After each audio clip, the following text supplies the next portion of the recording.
My name is Shane Griffen. Uh, Married to Kathy Griffen. Have three wonderful kids: Lauren Griffen, Jackie Griffen, and Havoc Griffen.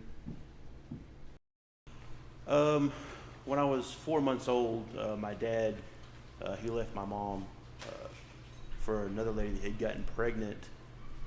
My mom pretty much got married immediately after that to husband number two. I don't think he liked me very much, and one day he started the oven up, got it good and hot, and opened the door and set my feet on there and burned them pretty good. When I was around, I want to say 9, I went to go live with my dad and his third wife, and it was pretty much a permanent situation. And the physical abuse that had gotten started prior from wife number 3 kind of got worse, but she always had me scared. I think one of the incidents that really stand out in my mind is that when I was 9, my job was we lived on a big farm. My job was to get all the animals fed, and so that took a while. And I was up at the barn for a couple of hours, and I came back down, and she met me at the fence or the gate rather, that separated like where the barn was and the main living area was. And like I said, I hadn't seen her in 2 hours, and she never said a word to me. She literally took her left hand, grabbed the back of my head, took her right hand, and she had really long fingernails, and grabbed my eyeball like she was trying to pull it out, and just twisted as hard as she could, and it left some pretty good lacerations on my face. Once she realized what she had done, she basically threatened me and said, "Don't tell your dad I did that. You tell him you scraped it on a barbed wire fence." And I did. And if I thought the abuse was bad when Dad was there, she stepped it up several notches after he left. It was just a constant abuse. I mean, I got beat with kindling wood or barbed wire or whatever happened to be handy. So there was one day that it was a particularly bad day because it had snowed like 18 inches throughout the course of that day, and I couldn't get away. I had a big farm and I could get away sometimes, but that was the day I couldn't get away, and she just beat the dog out of me day, constantly that day. And so that night before I went to bed, I formulated a plan that I was done with this. And so this day, I finally was done with it, and I formulated the plan to run away because it was snow.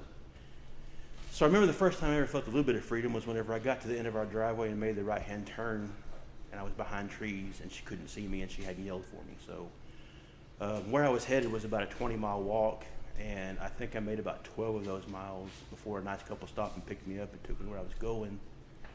The next day, my dad came there, and he kind of left me there for a couple of days to try to assess what was going to happen, where I was going to go.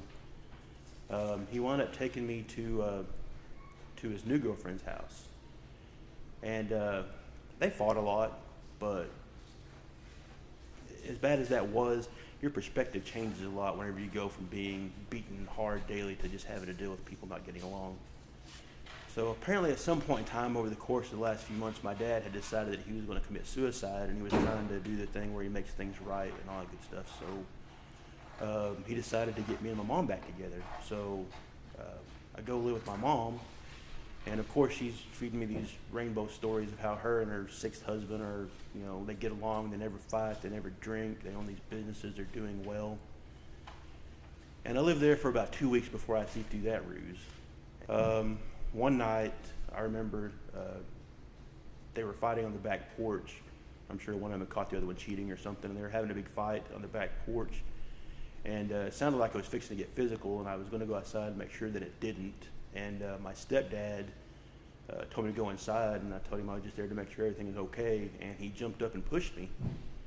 And so I instinctively just pushed him back, and I was quite a bit bigger than him, and so I almost pushed him over the rail of the deck, and he took offense to that, and he came back at me with a gun and stuck it in my face. It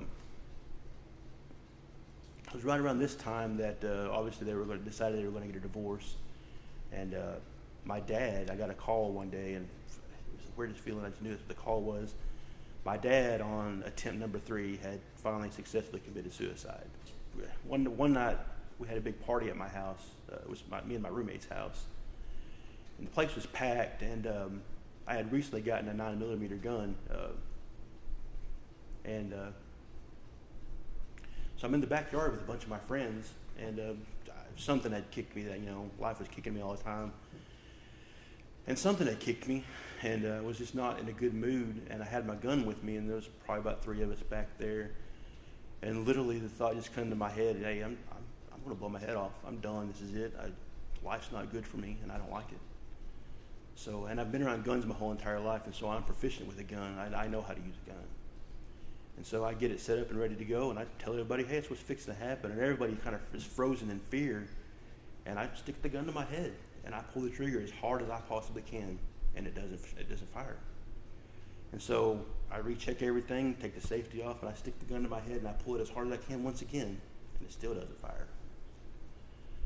I didn't realize it at the time, but pretty sure that was God saying I wasn't done yet. So they got the gun away from me and settled down. But I worked second shift, and so it was kind of hard to even get a life, even if I was able to create a life. And so for whatever reason, I'd come up with this idea that being on first shift would change my whole entire life. It would make it just the greatest thing in the world. I don't really know why I thought that. It's just one of those things, I guess, where you try to find something for hope and you hold on to it. And some crazy set of events, and I don't know if I could even write it down for you what happened, but I had the opportunity to possibly go on to first shift. And so I put in for my transfer, and it was about a week that I sat around on pins and needles wondering if I was going to get the transfer or not.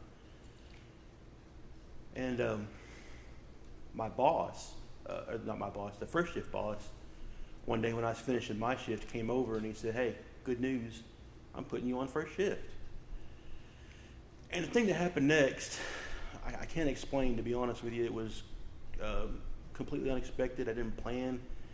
I didn't pray for anything to happen, but I was so happy that I went to the tooling area where nobody was, and I got by myself. And I thanked God over and over and over for like 5 minutes, just over and over, and I praised Him. And I thank you, and I'd never had a real relationship with Him before, and I don't know what caused this, to be honest with you, but I can honestly tell you the minute that I came into a relationship with Jesus and my Lord, and I thanked Him over and over and over, and then from that point forward, I thanked Him for everything. I mean, if I got a good parking spot, I would thank Him. If I got my favorite food on sale, I would thank Him. I just thanked Him for everything. But I honestly can look back and say that, a lot of my story sucks, but if somebody else could hear that and realize there's hope, then it was all worth it.